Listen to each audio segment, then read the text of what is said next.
오늘 우리에게 주시는 하나님의 말씀은 역대상 12장 1절부터 40절까지입니다. 다윗이 기스의 아들 사울에게 쫓겨서 시글락에 있을 때 그에게 와서 싸움을 도운 용사들은 다음과 같다.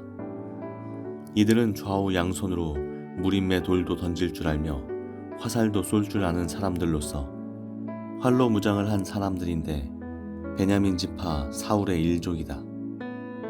그들의 우두머리는 아히에셀이고 그 다음은 요아스인데 이들은 기브아 사람인 스마아의 두 아들이다. 아스마웻의 아들 여시엘과 벨렛과 아나돗 사람인 브라가의 아들 예후와 30명 용사 가운데 하나이며 30명의 우두머리인 기브온 사람 이스마야이고 또 예레미야와 야하시엘과 요하난과 그데라 사람인 요사밧과 엘루세와 여리못과 부아랴와 스마랴와 하룹 사람인 스바랴와 고라 사람인 엘가나와 이시야와 아사렐과 요에셀과 야소부함과 그돌 사람으로 여로함의 아들인 요엘라와 스바디아이다. 갓 지파 가운데서 광야에 있는 요새로 다윗을 찾아간 사람들이 있었다. 그들은 용맹스러운 용사들이요 방패와 창을 다룰 줄 아는 싸움에 익숙한 군인들이다. 그들의 얼굴은 사자의 얼굴과 같고 빠르기는 산의 노루와 같았다. 그들의 우두머리는 에셀이고 둘째는 오바댜이고 셋째는 엘리압이고 넷째는 미스만나이고 다섯째는 예레미야이고 여섯째는 앗대이고 일곱째는 엘리엘이고 여덟째는 요하난이고 아홉째는 엘사밧이고 열째는 예레미야이고 11째는 막반네이다. 이들은 가짜손의 군대 지휘관으로서 그 가운데 계급이 낮은 사람은 100명을 거느렸고 높은 사람은 1000명을 거느렸다. 어느 해 첫째 달 요단강 물이 모든 강둑에 넘칠 때 그들은 강을 건너가 골짜기에 사는 모든 사람을 쳐서 동서로 도망치게 하였다. 베냐민과 유다 자손 가운데서 요새로 다윗을 찾아온 사람들이 있었다. 다윗이 나가서 그들을 맞으며 말하였다. 여러분이 나를 돕고 화친할 목적으로 왔다면 나는 여러분과 연합할 마음이 있어. 그러나 내게 아무런 악행이 없는데도 여러분이 나를 배반하여 적에게 넘긴다면 우리 조상의 하나님께서 이를 보시고 여러분을 벌하시기를 바라오. 그때 30인의 우두머리인 아마새가 하나님의 영에 사로잡혀 말하였다. 다윗 장군님, 우리는 장군님의 부하입니다. 이새의 아드님, 우리는 장군님의 편입니다. 하나님이 장군님을 돕는 분이시니 평화에 평화를 누리십시오. 장군님을 돕는 사람에게도 평화가 깃들기를 빕니다. 다윗은 그들을 기꺼이 받아들여 군대 장관으로 삼았다. 므낫세 지파에서도 다윗에게 온 사람들이 있었다. 그때 다윗이 블레셋과 함께 나아가 사울과 전쟁을 하려 하였지만 그들을 도울 수가 없었다. 블레셋 지도자들이 의논한 뒤에 그가 우리 머리를 베어서 그의 왕 사울에게 투항할 것이 아니냐 하고 말하면서 다윗을 돌려보냈기 때문이다. 다윗이 시글락으로 돌아갈 때 므낫세 지파에서 그에게 합세한 사람은 아드나와 요사밧과 여디아엘과 미가엘과 요사밧과 엘리후와 실르데이다. 이들은 모두 므낫세 지파의 천부장이다. 그들은 모두 다 용맹스러운 용사들이어서 다윗을 도와 침략자들을 쳤다. 이들은 모두 군대 장관이 되었다. 날마다 다윗을 도우려는 사람이 모여들어 하나님의 군대와 같은 큰 군대를 이루었다. 싸우려고 무장하고 헤브론으로 다윗을 찾아와서 주님의 말씀대로 사울의 나라가 다윗에게 돌아오도록 공을 세운 사람의 수는 다음과 같다. 유다 자손 가운데서 방패와 창으로 무장한 군인이 6800명이고 시므온 자손 가운데서 싸운 용맹스러운 용사는 7100명이다. 레위 자손 가운데서는 4600명인데 아론 가문의 영도자 여호야다가 거느린 사람은 3700명이고 젊은 용사 사독과 그의 가문의 지휘관이 22명이다. 사울의 동족인 베냐민 자손 가운데서는 3,000명이 나왔다. 그들 대다수는 그때까지 충실히 사울 가문을 지켜왔다. 에브라임 자손 가운데서는 28,000명인데 그들은 다 자기 가문에서 유명한 사람들로서 용맹스러운 용사들이다. 므낫세 반쪽 지파 가운데서는 18,000명이 나왔는데 그들은 다윗에게 가서 그를 왕으로 추대하도록 지명받은 사람들이다. 이사갈 자손의 우두머리 200명이 그들의 모든 부하를 이끌고 왔다. 그들은 때를 잘 분간할 줄 알고 이스라엘이 하여야 할 바를 아는 사람들이다.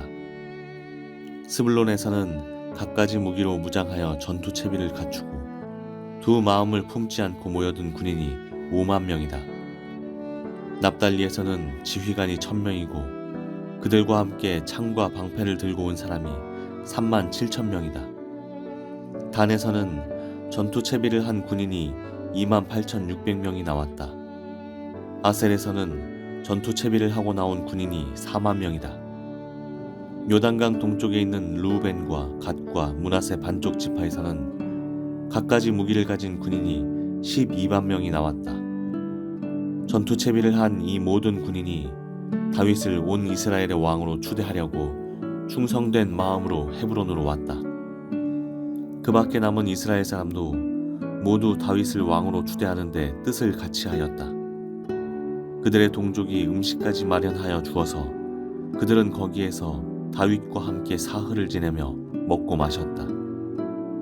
또 그 근처에 있는 이사갈과 스불론과 납달리에서도 사람들이 음식물을 나귀와 낙타와 노새와 소에 실어왔다. 밀가루 빵과 무화과 빵과 건포도와 포도주와 소와 양을 많이 가져오니 이스라엘의 기쁨이 넘쳤다. 역대상 12장은 다윗의 아주 특별한 사람들의 명단을 기록하고 있습니다. 왜냐하면 이 사람들은 다윗이 정말 큰 위기일 때 기꺼이 찾아와서 다윗을 돕고 보호해준 사람들이기 때문입니다. 역대기 저자는 다윗에게 도움을 준 사람들을 잊어버리지 않고 그들을 세 부류의 특별한 명단으로 구분해서 어떠한 도움을 주었는지를 기록하고 있습니다. 제일 먼저 기록된 사람들은 시글락에 숨어 있을 때 찾아온 사람들입니다. 1, 2절입니다. 다윗이 기스의 아들 사울에게 쫓겨서 시글락에 있을 때에 그에게 와서 싸움을 도운 용사들은 다음과 같다. 이들은 좌우 양손으로 무림의 돌도 던질 줄 알며 화살도 쏠 줄 아는 사람들로서 활로 무장을 한 사람들인데 베냐민 지파 사울의 일족이다 라고 되어 있습니다. 사울을 피해 정처 없이 도망다니는 외로운 다윗과 그 무리들에게 찾아온 사람들입니다. 어쩌면 다윗의 생애 중 가장 비참한 시절임에도 불구하고 베냐민 지파 사람들은 다윗을 격려해 준 사람들입니다. 정말 하나님의 일하심이 신기한 것이 1, 2절에 나오는 사람들은 베냐민 지파 사람들이고 더욱이 사울 집안 사람들입니다. 이들은 혈연과 지연을 뛰어넘어 하나님의 뜻을 쫓아 다윗에게로 왔습니다. 역대기 저자는 이들의 이름을 빠짐없이 기록하며 후대까지 그 이름을 전하고 있으며 성경에 영원히 남는 이름이 되었습니다. 제가 다윗의 입장에서 이 부분을 생각해 볼 때 만약 찾아온 이 사람들이 다윗을 돕는 것이 아니라 죽이기 위해 왔다면 다윗은 정말 절망적이었을 것입니다. 하지만 이들이 자신을 돕는 사람들로 든든한 군인으로 남아주니 이스라엘 전체가 나의 적은 아니구나 하는 안도감과 감사함으로 정말 큰 힘이 되었을 것입니다. 두 번째는 광야에 있는 요새에 있을 때 찾아온 사람들입니다. 8절입니다. 갓 지파 가운데 광야에 있는 요새로 다윗을 찾아간 사람들이 있었다. 그들은 용맹스러운 용사들이요 방패와 창을 다룰 줄 아는 싸움에 익숙한 군인들이다. 그들의 얼굴은 사자의 얼굴과 같고 빠르기는 산의 노루와 같았다. 한글 개역 성경에는 광야에 있는 요새를 거친 땅, 견고한 곳으로 번역하고 있는데 아마도 다윗의 처한 상황이 아직도 위태로운 상태임을 이야기하고 있다고 볼 수 있습니다. 그럼에도 불구하고 거친 땅으로 기꺼이 찾아와 준 사람들이 있었습니다. 그들은 온실 속의 화초가 아니라 야생에서 온갖 산전수전을 다 겪은 강인한 사람들이었습니다. 그 사람들에 대해 14절, 15절은 이렇게 표현하고 있습니다. 이들은 갓 자손의 군대 지휘관으로서 그 가운데 계급이 낮은 사람은 100명을 거느렸고 높은 사람은 1000명을 거느렸다. 어느 해 첫째 달 요단강 물이 모든 강둑에 넘칠 때 그들은 강을 건너가 골짜기에 사는 모든 사람들을 쳐서 동서로 도망치게 하였다. 즉 가장 추운 겨울 1월 차가운 강물을 건너서 다윗의 적군 무리를 흩어버렸던 이들도 이런 위대한 사람들이었습니다. 왜냐하면 다른 번역에는 보면은 백부장 천부정이 아니라 그 작은 자는 일당 백이요 큰 자는 일당 천이라 라고도 번역이 되기 때문입니다. 그래서 이들에 관하여 역대기 저자는 그들의 활약상을 비교적 상세하게 기록해 두었습니다. 결국 그들이 다윗을 도운 수고는 헛되지 않았습니다. 다윗이 이때에 살아남았기 때문에 결국 왕이 될 수 있었습니다. 마지막으로 시글락으로 되돌아갈 때 찾아온 사람들이 있습니다.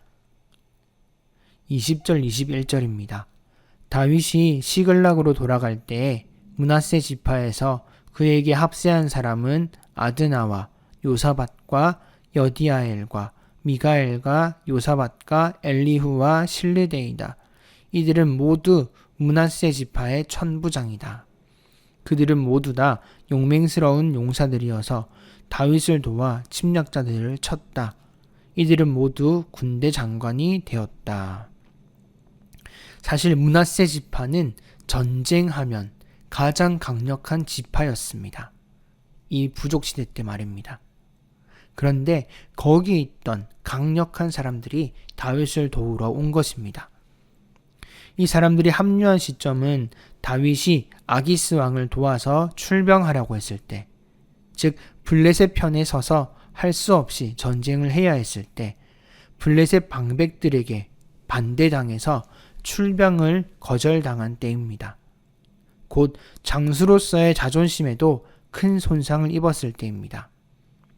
거기다가 다윗이 잠시 자리를 비운 사이 아말렉의 침공으로 자기가 있던 시글락은 불탔고 모든 가족들이 포로로 끌려갔던 제일 비참했고 다윗이 아군에게 죽임당하기 직전이었던 상황에 있을 때 바로 이 다윗을 도와준 사람들입니다.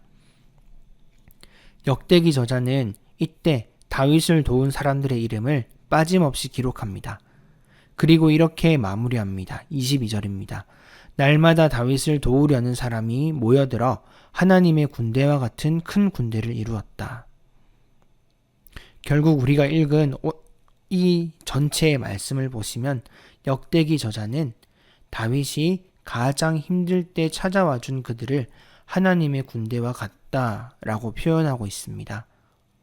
하나님께서는 자기 중심적인 이익을 따지며 덤벼드는 땅의 군대가 아니라 하나님의 뜻을 쫓아 하나님의 뜻과 정의를 위해 온몸을 내던지는 사람들을 자신의 군대로 삼으셨습니다.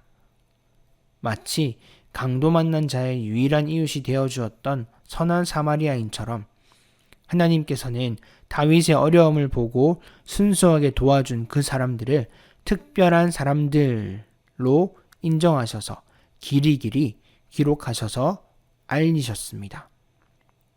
오늘 본문에서 다윗을 기꺼이 따랐던 그 용사들처럼 오늘도 예수 그리스도를 묵묵히 따르는 믿음의 사람들이 되셔서 하나님의 시선에 특별한 주중 좋은 교회 교우님들 되시기를 축원합니다. 기도합니다. 오늘도 우리 삶 가운데 역사하시는 하나님, 하나님의 뜻 그리고 정의로운 것을 따라 살아갈 때 하나님께서 기억하시고 성경을 보는 모든 사람들이 알 수 있도록 기록하심을 보았습니다. 우리도 오늘 본문에 나오는 사람들처럼 하나님의 뜻을 따라 살아가게 하시며 눈치 보며 살아가는 것이 아니라 정의로움을 가지고 성경의 기준, 가치관을 가지고 올바르게 살아서 하나님 보시기에 특별한 사람들이 되게 하여 주시옵소서. 오늘도 새 하루를 주셨습니다. 주신 이 하루를 하나님의 뜻대로 정의롭게 바르게 살아낼 수 있는 힘과 지혜와 능력을 더하여 주시옵소서. 오늘 하루 주님의 손에 내 삶을 내어드립니다. 나를 인도하여 주시옵소서. 예수 그리스도의 이름으로 기도드립니다. 아멘.